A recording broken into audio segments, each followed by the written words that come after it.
Action. Action! We visited a number of provinces that Nietzsche examined. We visited the very question that plagued him, which is, namely, why has modern Europe, the modern human in Europe, lost vitality? We examined the province of inquiry that Nietzsche thought was most appropriate to answer that question, to solve that detective puzzle, which is, what is the value of morality? We examined the province of nihilism, the province of eternal recurrence, the province of the origin or genealogy of morals, and the province of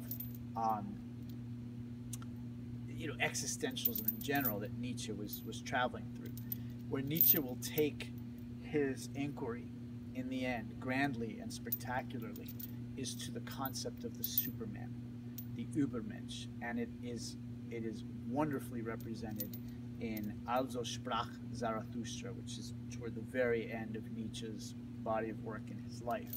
Also sprach Zarathustra is German for thus spake Zarathustra. Zarathustra is Greek for Zoroaster, who is a Persian philosopher credited with originating the concept of morality in human history and in the human journey.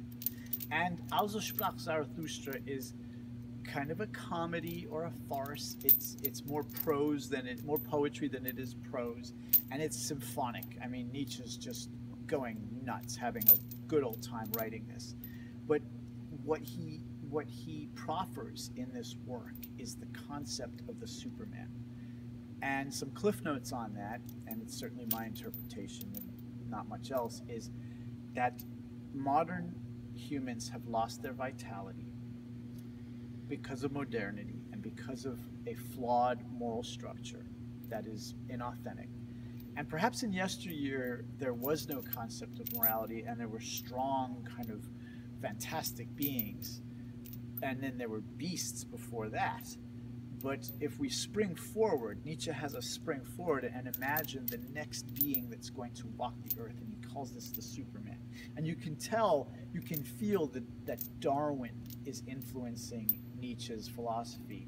And many of the folks who come before Nietzsche didn't have the benefit of Darwin, let's say Hobbes and Locke and Descartes and so forth, Kant. They probably would have been troubled by Darwin, but Nietzsche certainly wasn't. And he invites this next being that's coming to the planet, the Übermensch, the Superman. Übermensch in German means sort of overman or beyond man, sort of meta-man, not sort of Clark Kent with a cape.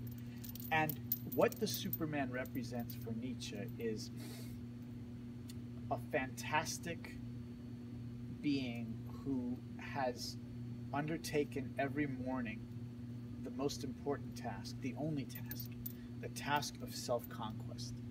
After all of his rants and inquiries in his previous works about morality and looking around, sort of kind of complaining about what he sees in modern Europe, Nietzsche simply takes the Superman concept and says, look, it's all about looking within, not really paying attention to others or trying to change others, certainly not listening to others trying to change you, as much as it's a boulder to push up a hill every day, to look within and to conquer one's own heart.